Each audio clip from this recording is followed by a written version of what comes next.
Passion, we're looking at this whole entrance into the experience of Jesus in the last week of his life. Right? And it's interesting because the whole symbol is that we have entered Jerusalem with Jesus.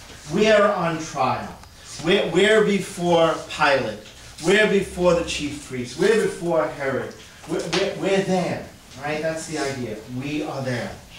And I want to pick up on a few things. First thing is, Jesus in that garden says, I pray, Father, if it be your will, take this from me. What is the this you might want in your life to be taken from me? What's the this that you and I are carrying around that we want taken away? What's the thing that looks so horrible, so painful, so overwhelming that we would want God to take it away? That we would want to be free of it? That we would want to escape from it? That we would want a way out without having to go through it? Death is surely one of them. Right? And I think each one of us might even have our own list. Right? If we had a heart-to-heart with Jesus today, we might have a whole list of things that we would say, I wish it would not this way. Whatever it is, I wish it would not this way. And it's real interesting because what answer does Jesus get in the end? It isn't taken away. Life is life on life's terms. And that's the way life is. There's not some magical remedy. There's not something that will take us away from the it, the thing, the experience. But what happens to Jesus is exactly what happens to us. The bad thing happens. And obviously in our lives there have been lots of bad things that have happened. But God promises to be with us through it. That's the promise of God. Nowhere in Scripture does it ever say, I will exempt you from life. Nowhere in Scripture does it say, I will zap you and take you out of it. Nowhere in Scripture does it say that you are exempt from the experiences that every human being has experienced. Even Jesus experienced it. And yet, you and I, in the world that we live in, often we hear this said. But if God were there, that bad thing wouldn't have happened. But where did we ever get that idea? Surely not from the Scriptures. Surely not from the life of Jesus. Because obviously a very bad thing happens to Jesus as this week progresses. But Jesus knew one thing. And that one thing was real clear.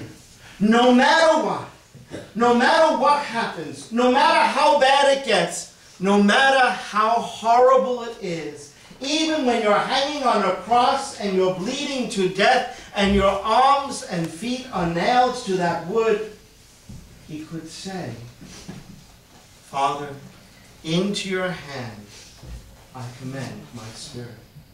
He could say about the folks who did this, Father, forgive them. They don't even know what they're doing. What is that thing that you and I wish we didn't have to go through? Because it's only the going through that saves us. It's only the going through life that gives us the power, the energy, the insight, the wisdom to know how to deal. But when we escape, and surely all of us escape at lots of different times through lots of different ways, we just prolong it. We just prolong what it is we have to learn. We live in a world that's filled with prolonging the story. Prolonging the fact that we don't want to go through what we need to go through. So let's look around. Let's look at our world and see where we have gone.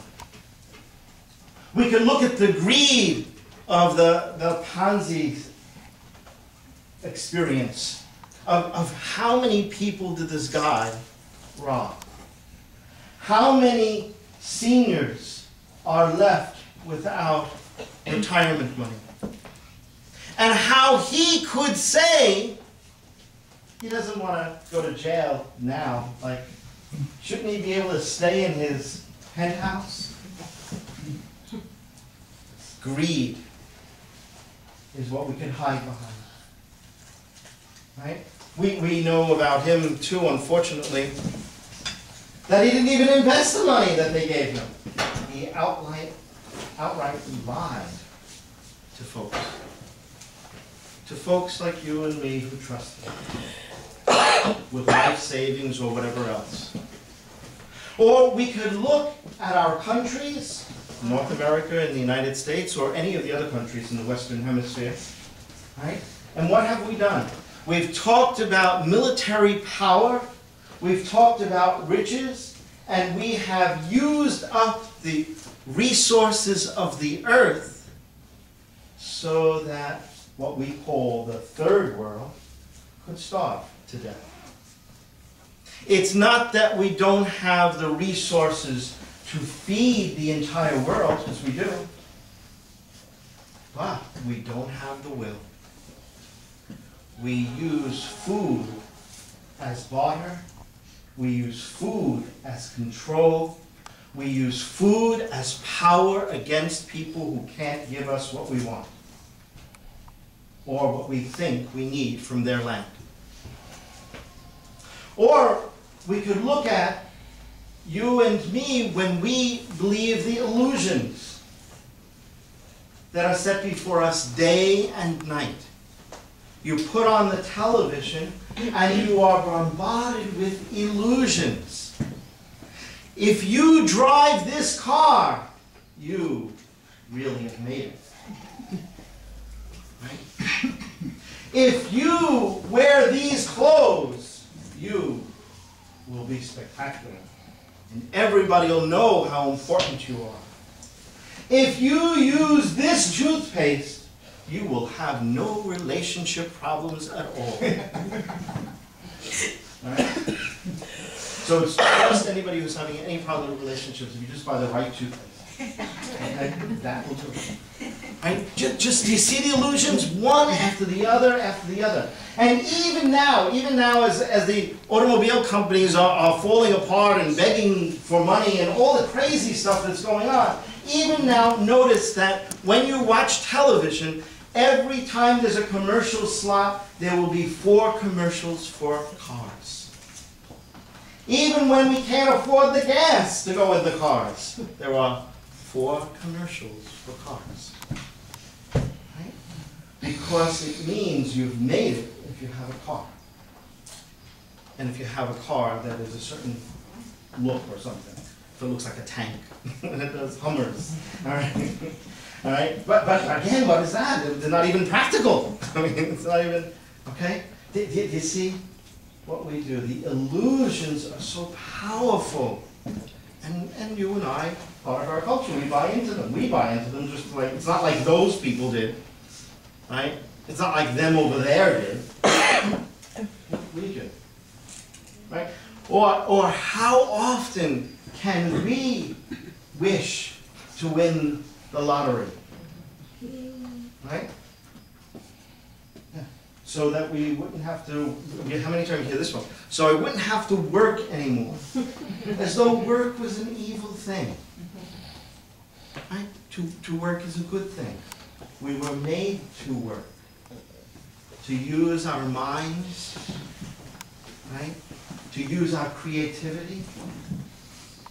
To be able to be productive, right? To be able to use our bodies in work. Now, none of us really do that. We don't have any farms. But surely to see work as a blessing, and how many of us see work as a drudgery? as a horrible thing, a thing I must do every